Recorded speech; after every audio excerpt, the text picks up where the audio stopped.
আসসালামু আলাইকুম, আমি মনি। আমার পুচুদের মা। আর এখনকার সিজনে হয়তো অনেক গাছেরই পাতা থাকে না, একদম পাতা ঝরে পাতা শূন্য হয়ে যায়। তো ওই যে পাতা পড়তেছে, দেখতে পাচ্ছেন কি সুন্দর।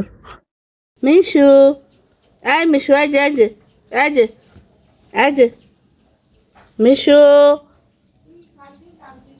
মিশু,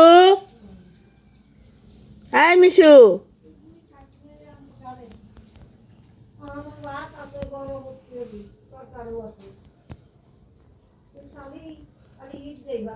তো এটা হচ্ছে আমার কাজিনের পোষা বেড়াল, ওর নাম হচ্ছে মুসু। তো আমি ভুল করে আর কি মিশু মিশু করে ডাকতেছি।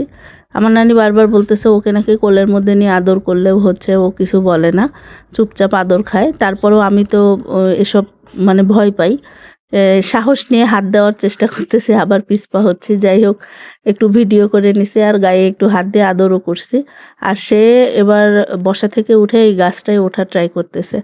মানে শুনছিলাম যে ঠেলায় পড়লে নাকি বিড়াল গাছে ওঠার চেষ্টা করে। তো সে আর কি এমনিতেই তার মন খুশি মতো আসলে এই গাছটায় উঠতে গিয়ে ব্যর্থ হলো নাকি, না এর আগেও সে কখনো উঠছে কিনা আমি জানি না, তবে এখন ব্যর্থ হয়েছে। আর এটা হচ্ছে আমার কিউট কাজিন, মাশাল্লাহ। সে হচ্ছে আমাদের হাতে কাটা যে সেমাই পিঠা বানাচ্ছে সেটা দেখে তারও শখ হয়েছে, সেও একটু একটু করে বানাচ্ছে। যদিও সেগুলো আমরা রান্নার মধ্যে নিব না, তবে তাকে একটু আটা দিয়ে দেওয়া হয়েছে যে তুমি তোমার মতো করে হচ্ছে বানাও। তো ওর আম্মু, আমার খালা, এরা সবাই পিঠা বানাচ্ছে, ও দেখে ওইভাবে ট্রাই করতেছে যে এই যে লম্বা লম্বা প্রথমে একটা লেচি নুডলসের মতো করে মোটা করে নেওয়া হয়, তারপরে এই লেচি থেকে একটু একটু করে নিয়ে চিকন চিকন করে হাতের তালুর সাহায্যে আর কি সেমাই কাটা হয়। এটাকে আমরা হাতের সেমাই বলি আর কি।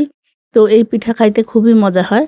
বাসাতেও আমি একদিন বানাইছিলাম, তবে আমি হচ্ছে ওই ছোট সেমাইগুলো কাটতে অত মানে পারদর্শী না।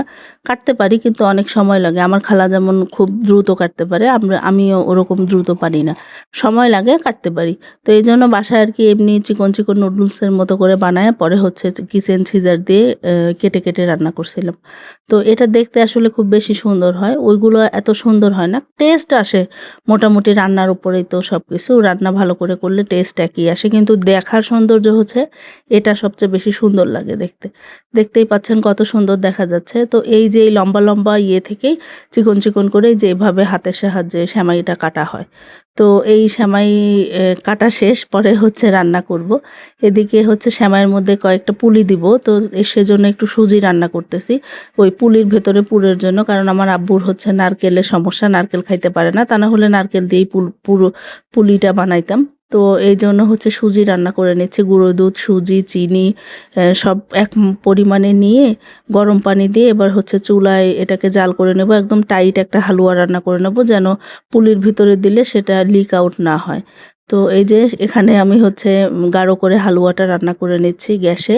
আর ওদিকে তো আমার খালারা হচ্ছে পিঠাটা কাটতেছে। তো আমি ভাবলাম আমি এদিকে ওই হালুয়াটা রান্না করে রেডি করি, তারপরে হচ্ছে পুলিগুলো বানাই নিব।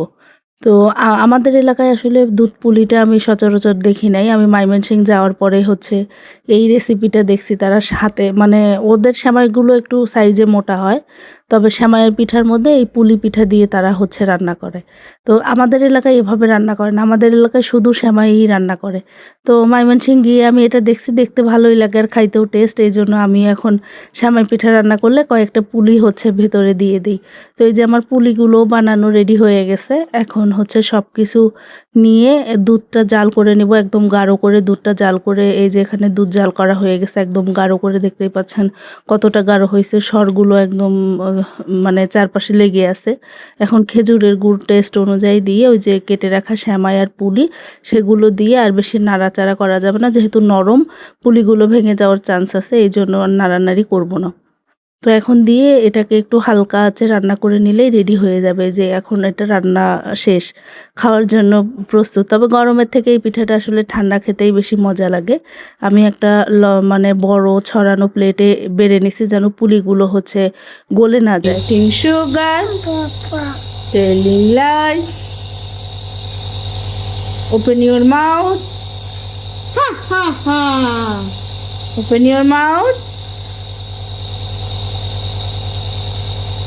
সারাদিন কেটে গেছে, বাচ্চাদের কোনো ঠান্ডা ঠান্ডা কিছুই বুঝলাম না। রাতে ঘুমানোর আগে দেখি যে ওদের নাক দিয়ে একদম পানি মানে সর্দি বের হচ্ছে, নাকে নিঃশ্বাস নিতে কষ্ট হচ্ছে। এই জন্য ভাবলাম একটু নেবুলাইজ করে পরে তাদেরকে ঘুম দিব। তো এই ছিল ব্লগ। কেমন লাগলো অবশ্যই কমেন্ট করে জানাবেন। ভালো লাগলে একটা রিয়াক্ট কমেন্ট করে দেবেন, সাবস্ক্রাইব করে পাশে থাকবেন। সবাই ভালো থাকবেন। আজ এই পর্যন্ত, আল্লাহ হাফেজ।